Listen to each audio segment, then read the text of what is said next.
नमस्ते। आप कैसे, मुझे बताओ लॉकडाउन कैसा गया आप लोगों को? सच्ची में? अच्छा बुरा ऐसे बैलेंस ना? मेरा बहुत अच्छा गया।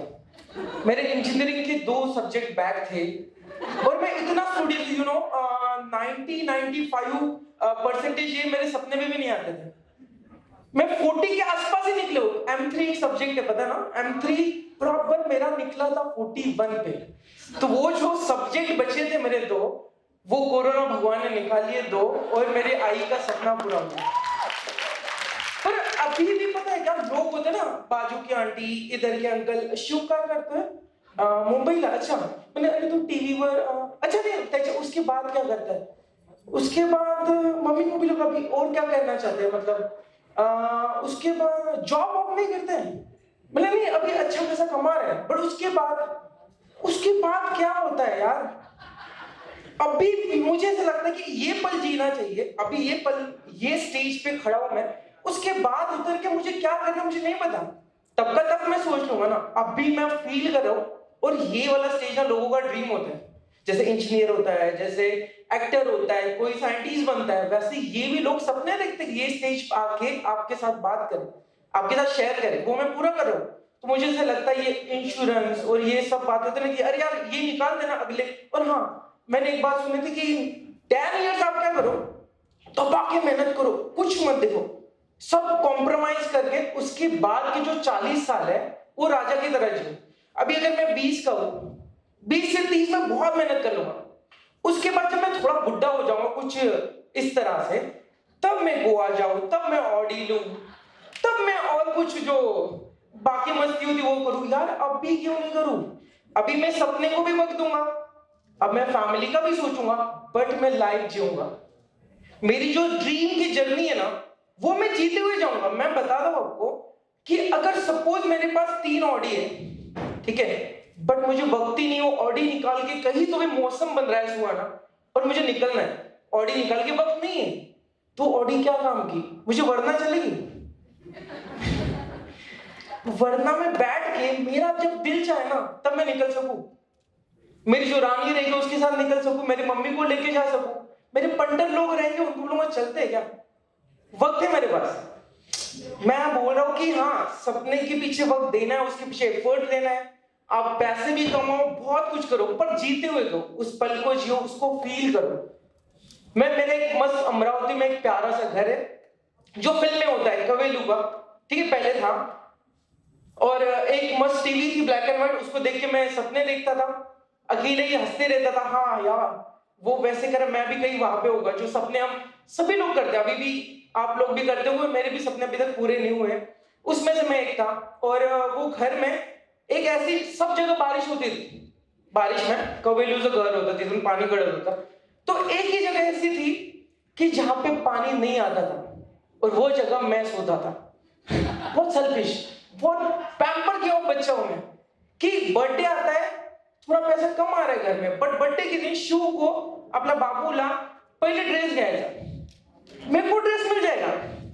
मैं सच्ची में इस चीज के लिए मेरी मम्मी को, आई को, मेरे ताई को सल्यूट करूंगा। ये अभी रियलाइज हो रहा है कि लड़कियां छोटी हो या बड़ी हो यार बहुत समझदार होती है, बहुत कॉम्प्रोमाइज करती है, उन लोगों को सल्यूट। आपल्या मराठी भाषेत मानाचा मुद्रा त्यांना, कि वो चीजें तब नहीं सोची मैंने, सच्ची में नहीं सोची कि हाँ मेरे को, मैं सोया हूं ना, कभी ऐसे देखा बारिश आ रही है, सब लोग जागे, मैं सो रहा हूँ, चल छोड़, मेरे को ड्रेस मिल रहा है बस। बट अभी रियलाइज होता है, तो मैं सोचता हूँ कि उनको कैसे कैसे खुश रख सकूं, कैसे कैसे उनको उनकी स्माइल को। अभी मम्मी को मैंने ताज में लेके गया था, मम्मी पापा थे, तो मम्मी को बोला कुछ कॉफी बुलाओ, बहुत महंगी है, पापा बोले बुला ले टेंशन मत ले, पहली बार है ना ताज में। तो अभी मैं सोचता हूँ उनको जितना खुश कर पाऊँ ना उतना मैं खुश करूँ। तो ऐसा घर था मस्त, फिर अच्छा दीदी एजुकेशन से हम डेवलप करते गए, अभी डुप्लेक्स है, बड़ा सा अच्छा सा घर है। और बीच में ना मम्मी से मैं एक चीज सीखा हूँ कि कुछ भी, जब मेरे एक मेला रहता था हमारे घर के थोड़ा आगे नाग पंचमी के दिन, तो पापा देते थे मुझे जो खर्ची होता है 10 रुपीज, बट अभी मुझे दोस्तों को लेके जाना है तो 20-25 लगेंगे।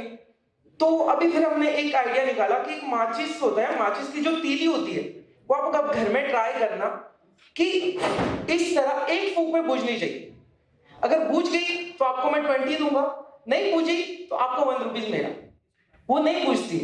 तो मुझे चाहिए थे 25 रुपीज, मुझे मिल गया 100 रुपीज।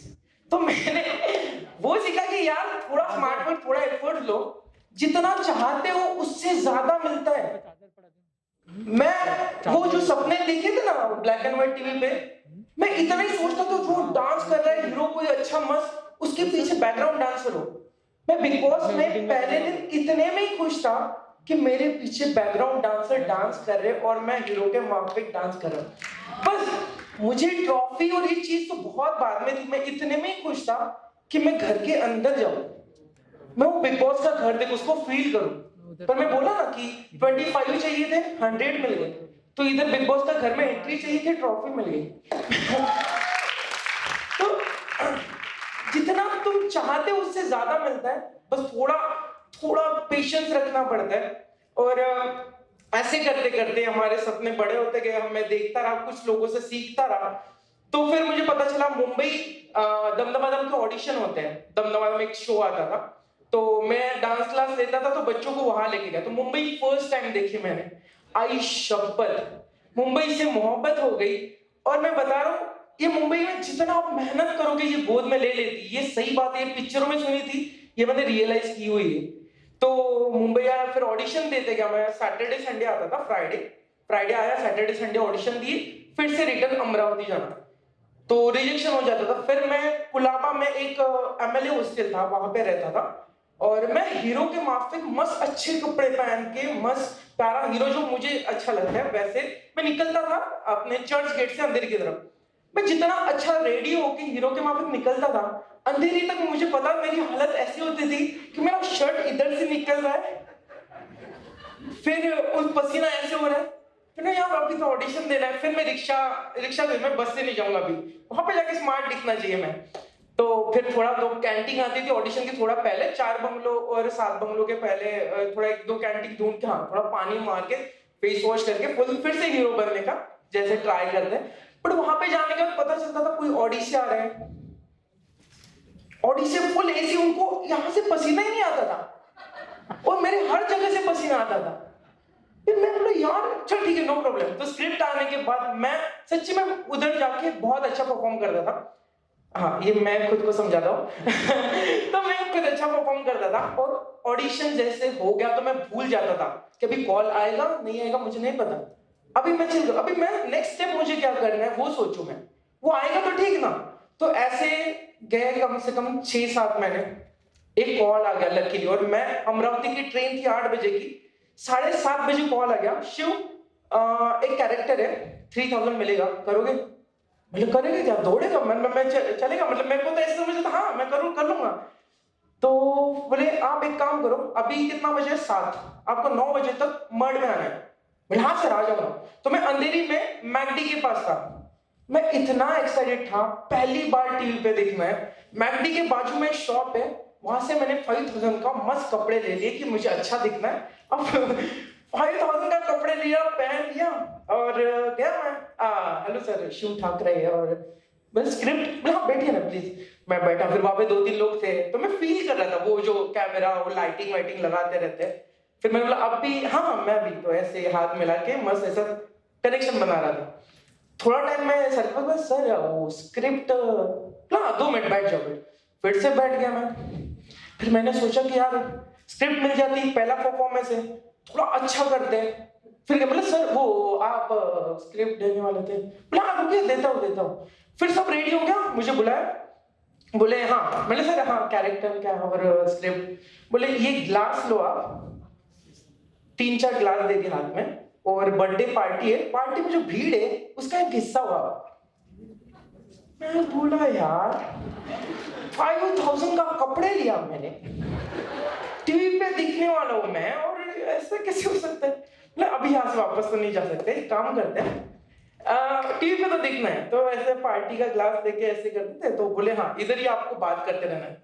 तो जो बर्थडे बॉय था वो लीड था, मैं रुकता और बीच में बोले ए यू पीछे, मैं हाँ ठीक है, मतलब शिट यार ये तो आगे भी ना, मैं थोड़ा टाइम और रुका, और मैं हेलो अरे कौन हो आप, आपको नहीं समझ में, थोड़ा पीछे हो जाओ। बोले ठीक है ना यार, बट वो वक्त मैंने बहुत एंजॉय किया और मेरे को याद करके बहुत मजा आता है वो। तो मुझे ऐसा लगता है कि ठीक है ना, अभी अभी वो चीजें चेंज हुई है थोड़ी बहुत, अभी मिल रहा है कुछ गणपति बापा की कृपा से, तो वो चीजें मेरे को मजा आता है कि वो मैं एंजॉय किया, नो प्रॉब्लम, ठीक है नहीं मिला कैरेक्टर, नहीं मिली स्क्रिप्ट, पर वो याद करके जो मजा आता है ना, मैं अकेले कभी हंसता हूँ। तो ऐसे करते करते फिर रोडीज तक पहुंचा, रोडीज के ऑडिशन दिए 3-4 बार। तो मैं हाँ, रोडीज का एक बहुत अच्छा है कि रोडीज के लाइन में आप सिलेक्ट हो ना हो, आप सीखते हो, वहां पे दुनिया से अलग कुछ लोग आते हैं। यहाँ पे योगेश भी बैठा हुआ है मेरा दोस्त, तो वो लोगों को देखोगे ना आप, तो वो सच्ची में अलग होते हैं। तो वहां पे सिलेक्शन का तो जाने ही दो, बट वहां पे कुछ तो सीख के आता हो। तो मैं वही हिसाब से जाता था, सिलेक्शन हो ना हो मैं सीख के आ जाऊं। ऐसे करते करते 4 इयर्स हुए, लास्ट ईयर में ऐसा था कि आप सिलेक्ट हो, फिर से वही फ्लैशबैक, अभी टीवी पे आने वाला हूँ। अब मैं फुल फेस वॉश, ऐसे था कि रात को 4 o'clock मैं अभी टीवी पे जाना हूँ और सवेरे से बैठा हूँ, तो मैं फुल फेस वॉश कर करके हाँ अभी मैं जाऊंगा रणविजय के सामने। तो बोले शिव, बोले हाँ सर, बोले अभी जाना है क्या? बोले नहीं आप स्टैंड बाय में, आपका नहीं हो पाएगा। मैंने यार अभी क्या चालू हो गया, अभी तो मैं जाने वाला था। फिर नेक्स्ट ईयर गया, फिर फाइनली हुआ, जर्नी में गया, और जो अमरावती का लड़का था, जो ब्लैक एंड व्हाइट टीवी पे सपने देखता था, उसको दिल्ली के लोग पहचानने लगे। दिल्ली के एयरपोर्ट पे जाने के बाद एक पुलिस अंकल ने बोला आप मराठी मानुस हो ना? शिव ठाकरे? हाँ मैं हूँ, द सेल्फी।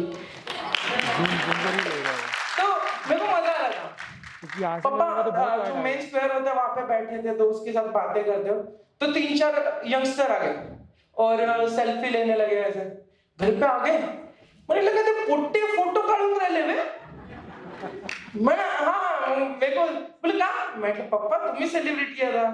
तो पापा भी ऐसे खुश होके मुझे बताते थे। तो ऐसे करते करते बिग बॉस आया, और बिग बॉस में तो मैं जैसे बोला ना कि चाहा था मैंने सिर्फ एंट्री, और बहुत कुछ मिल गया। तो मुझे ऐसा लगता है कि कुछ कोई भी सपने हो, जो भी सपने हो, पेशेंस रखो, सब पूरे होते हैं। और सपनों के लिए ना मैंने ये जो चीजें थी, इसके लिए एक चीज सुनी थी कि जब रोडीज और बिग बॉस होने के पहले, कि कायनात होता है, और कायनात अगर आप अच्छे दिल से सच्चे मन से मांगते हो तो मिल जाता है। मैं ट्यूसडे 10-12 साल से माता के मंदिर जाता हूँ। फिर मैंने बोला कि माता तो सुने, लेकिन कायनात को भी थोड़ा रिक्वेस्ट करके देखते हैं। तो मैंने जो बिग बॉस का था वो लिखा, वो ऐसे सुना था कि लिखना पड़ता है, और जहां पे आप ज्यादा वक्त बिताते हो वहां पे चिपकाना पड़ता है। तो मैंने बड़ा सा पोस्टर लगा के चिपका दिया, बिग बॉस 11, जब हिंदी चल रहा था। 11 आया, चला गया, फिर 12 आ रहा था, हो सकता है कि 12 में हो जाए। तो 1 और सेकेंड वाला 1 था, उसको 1 को कट करके 2 कर दिया, और खुद को समझा अभी तो हो जाएगा। फिर से नहीं हुआ, फिर मैंने बोला 13 में हो जाएगा, ऐसे हो सकता है। तो मैं वो फिर से 1 को खोलदार करत होतो। तर फिर मराठी बिग बॉस आया। फिर मैंने बोला अरे यार हो सकता है कायनात बोलती होंगी कि मराठी तेरे लिए आया हुआ है। वो 1 को फिर से मिटा के सिर्फ 1 रहने दिया। तो बहुत नाम चला कि शिव ठाकरे आने वाले हैं बिग बॉस में, तो भी नहीं हुआ। फिर मैंने बोला जो 1 और 1 था, फिर से समझाया, दिल को समझाने का काम है इतना। जो 1 और 1 था उसको प्लस कर दिया, 1 और 1 2, सीजन आ रहा था 2।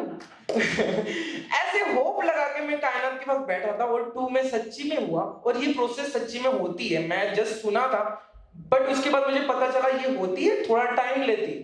बट मैं एक ही समझता हूँ, अपने ड्रीम के लिए कायनात हो, गॉड हो, गणपति बाप्पा असू द्या, कुठले कोई भी हो, सबको ट्राई करो। मतलब मैं तो सब चीजें कोई छोड़ता नहीं हूँ, साम दाम दंड भेद सब तरह से ट्राई करता हूँ कि छूटे नहीं, मुझे ये चीज चाहिए। बस एक ही होता है कि पेशेंस रखो, और मेरे में बहुत पेशेंस है। वो फुली वैसे ही रहे।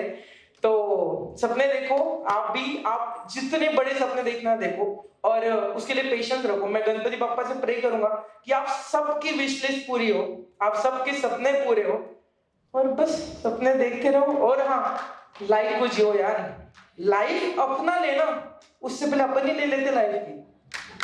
चलो, थैंक यू सो मच।